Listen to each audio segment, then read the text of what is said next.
Good morning, good morning, good morning, good morning, everybody. Thank you for checking me out. I am your host, Mr. Flynn. This is the podcast, What You Should Know But Don't. The topic question today is, how are laws made? We're going to get into it real quick. Stay tuned, hold tight. Here we go, right after this intro.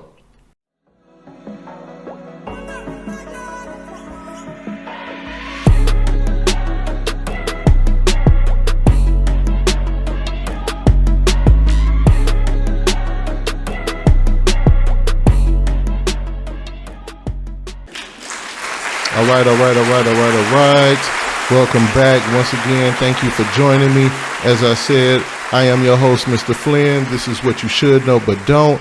The topic questions today is, how are laws made? All right. So this is episode number 3 of this mini series. As you know, the format typically goes like this. In every episode, I'll present you with a topic question. I'll discuss it. And by the end of the episode, I'll try to give you what I think is the best answer to the question. My prayer is that you all will walk away from this podcast knowing something that you didn't know before. As I previously said, the most important contribution I can make to my community is sharing information. I truly believe information is king and knowledge is power. So at the end of the day, at the end of every episode, I want you to be informed, enlightened, or educated on something you didn't know before. Okay. So let's get into this topic of today. I want to, share something with you, as they say, give some free game. As some of you may know, I got my bachelor's in public policy and my master's in public administration from UIC. Shout out to my UIC peoples. I see you in the back. You know what I'm saying?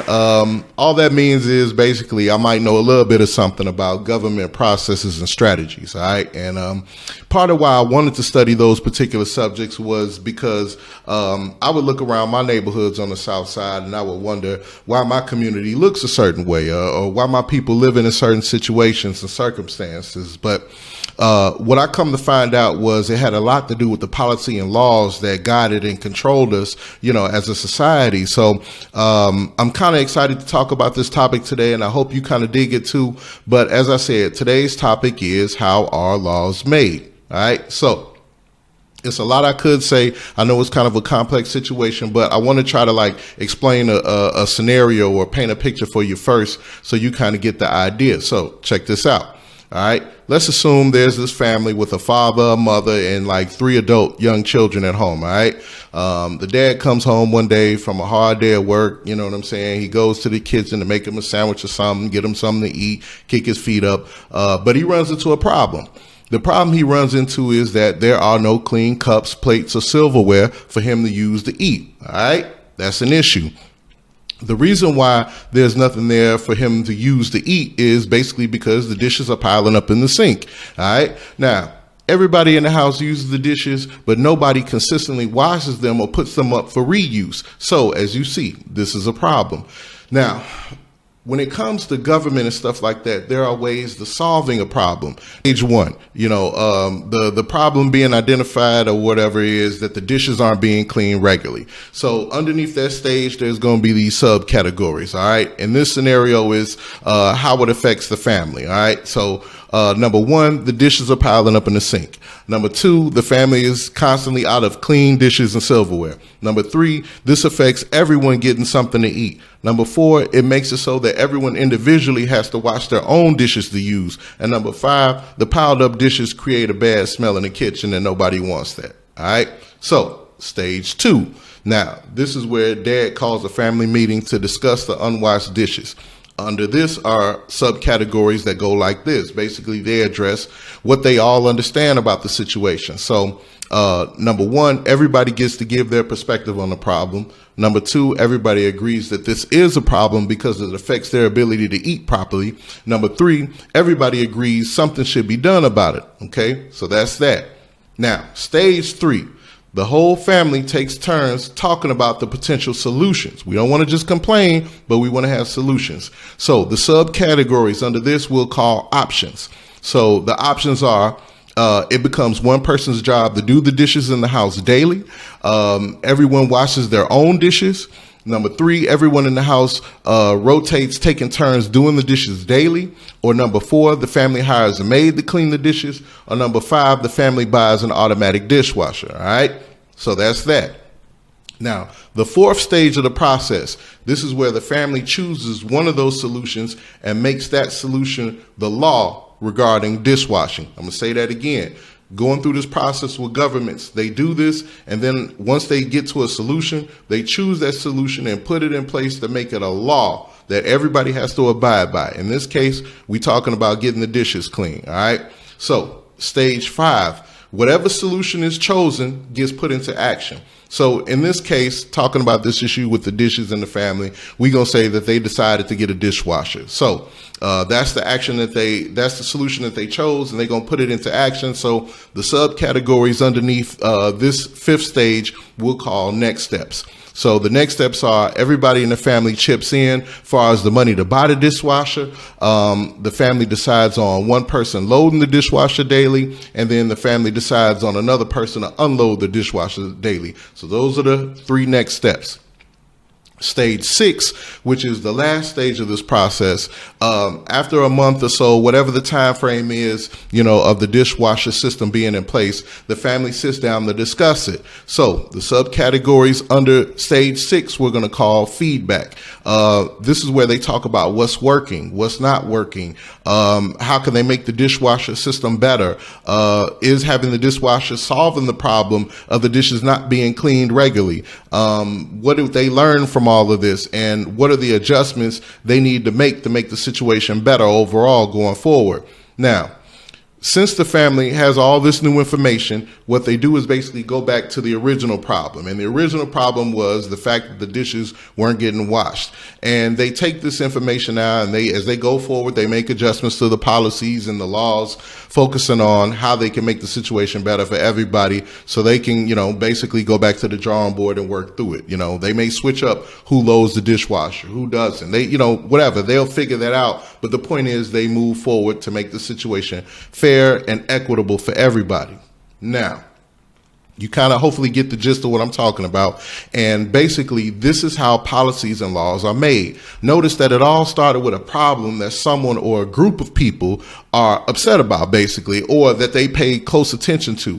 This kind of kickstarts the system into high gear to create a policy. From the policy comes the laws, which affect everybody, and that's what everybody has to obey. Okay, so just to kind of clarify it and make it a definition, a policy is basically like a statement, that the government is making. Don't matter what level it is, state, federal, local, but it's basically saying what they intend to do or what they not going to do about a public problem.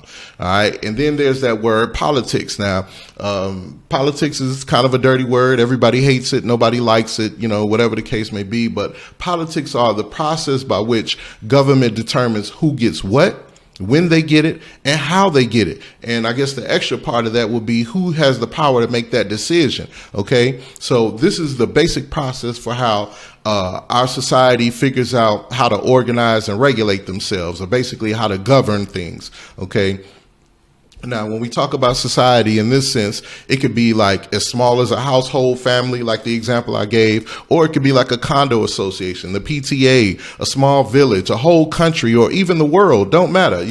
Whatever the size, public policies address problems that are important to the public. And you and I make up the public. We're part of that. You know what I'm saying? So legal authority basically passes from federal to state to local. Okay, this means that local regulations, they may be equal or more strict, but they can't be less strict than the next level up. So in this case, let's say we're talking about the city, they can't have laws that are less strict than the state. You know what I'm saying? And likewise, state regulation can't be less strict than the federal regulation. And this is basically how it works for all statutes or laws or regulations or rules. All right. Now, in the real world, of course, this is where racism, discrimination, and poverty come into play.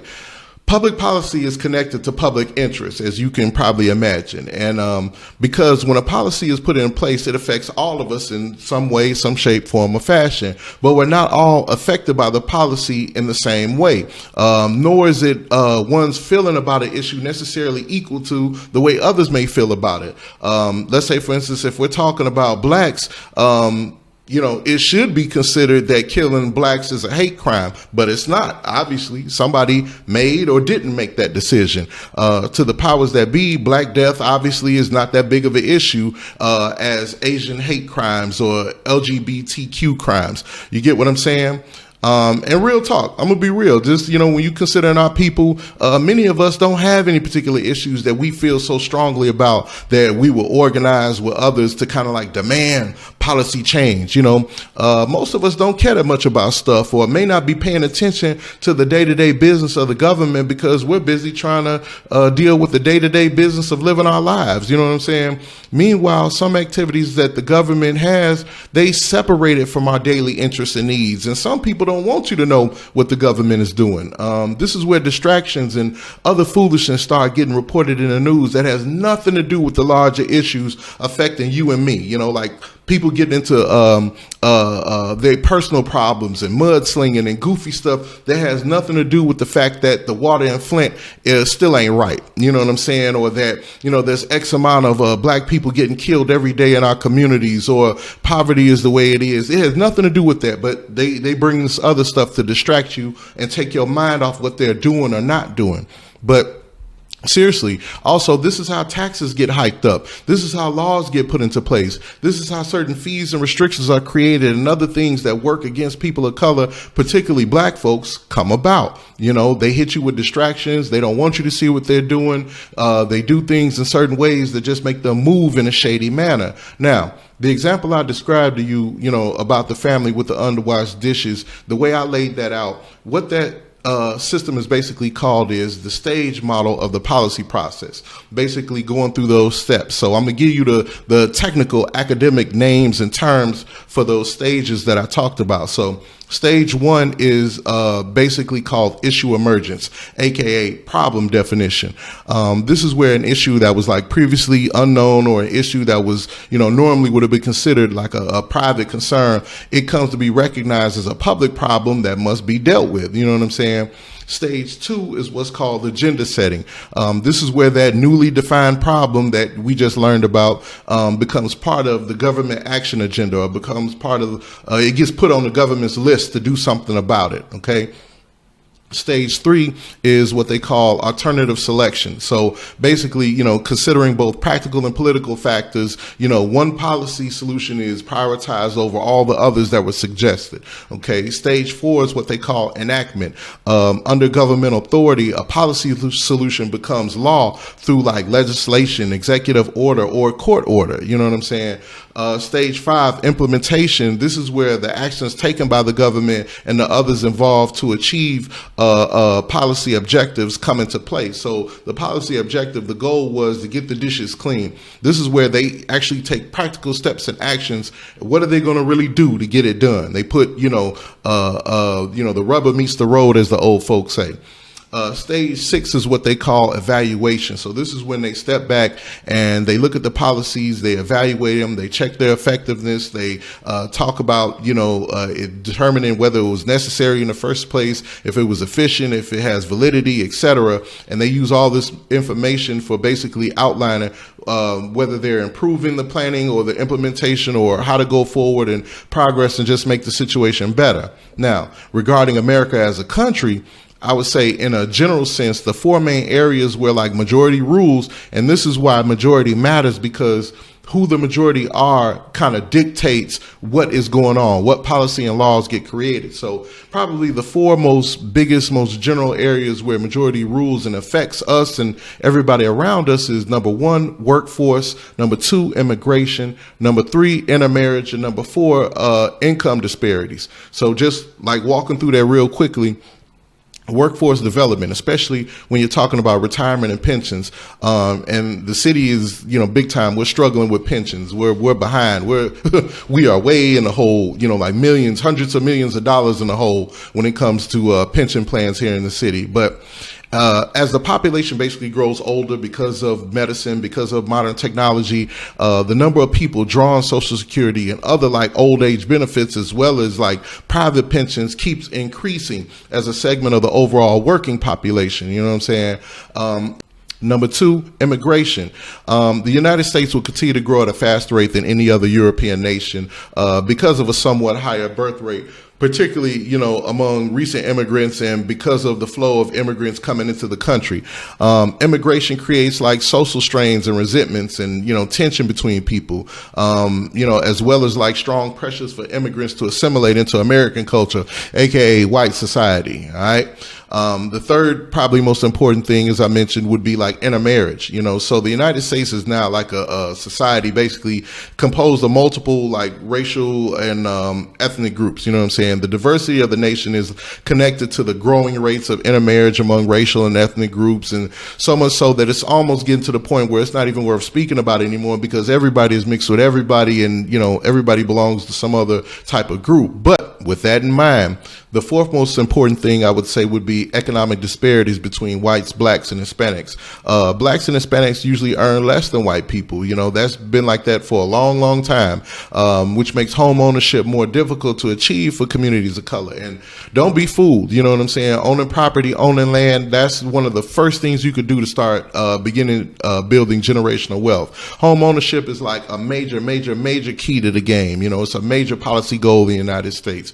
But income disparities among ethnic groups are reflected in poverty rates. You know what I'm saying? While the poverty rate declined, let's say over the years amongst all racial and ethnic categories in the United States, with the biggest decline, happening amongst blacks. So blacks as a whole are making more money than they were probably in my mother's years or my grandparents' years, but minorities still have higher rates of poverty than white people. You know what I'm saying? And again, this goes back to the laws. This goes back to the policies that's created. This goes back to the objectives and the things of that nature. Now, bringing it back to this city as a whole, in terms of Chicago personally, the policy and the laws being made here, they come from our mayor and the city council, and our city council is made up of our local aldermen.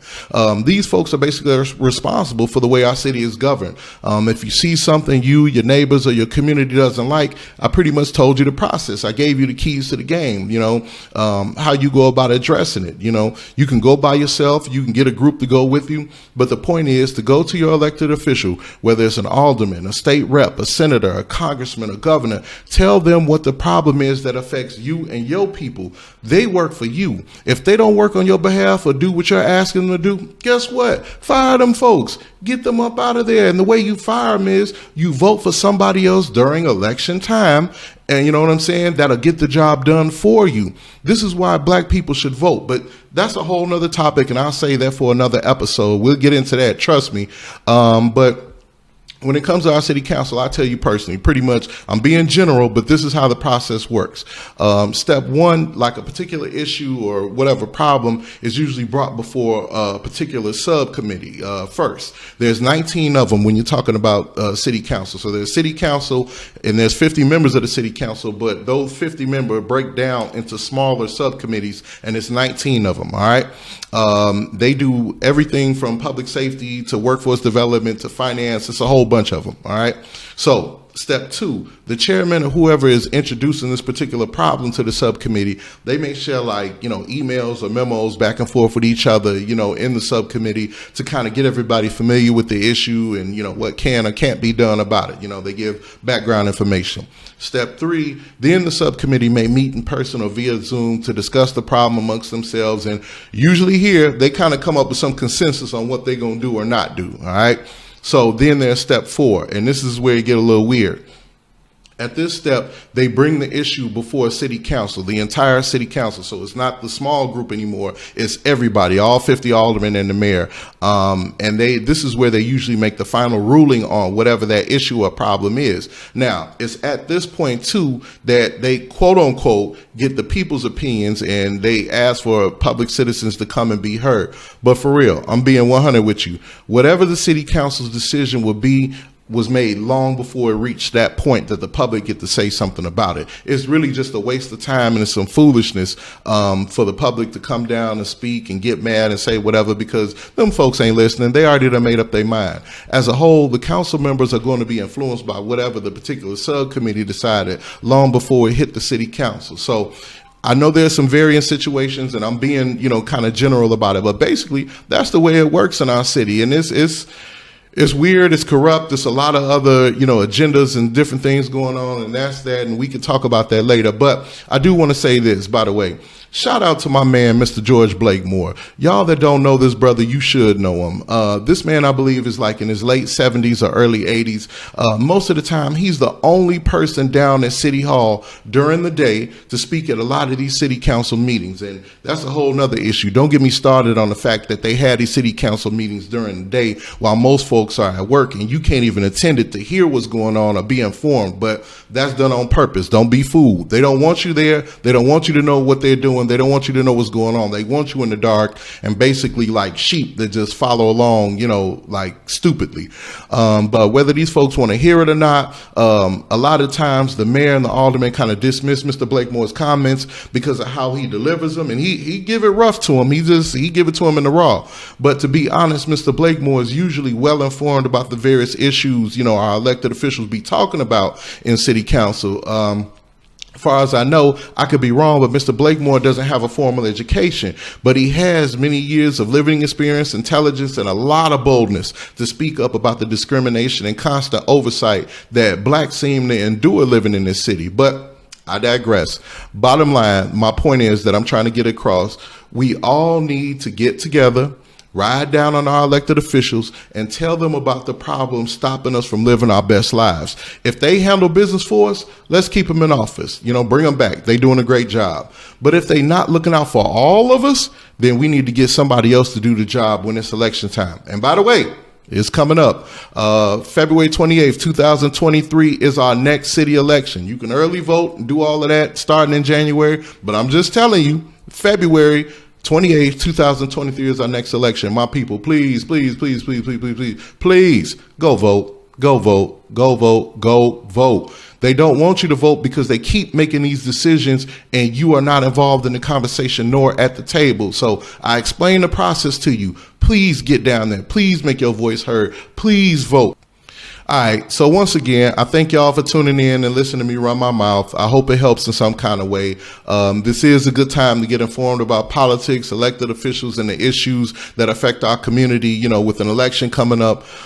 These folks will play the biggest games with our lives, man, when it's not election time. But you know what I'm saying? While it is election time, they're going to try to be on their best behavior because they don't want to get voted out, AKA fired. But when it's not election time, they're going to act the living fool and let the devil use them. And you know what? We deserve better. So, all right.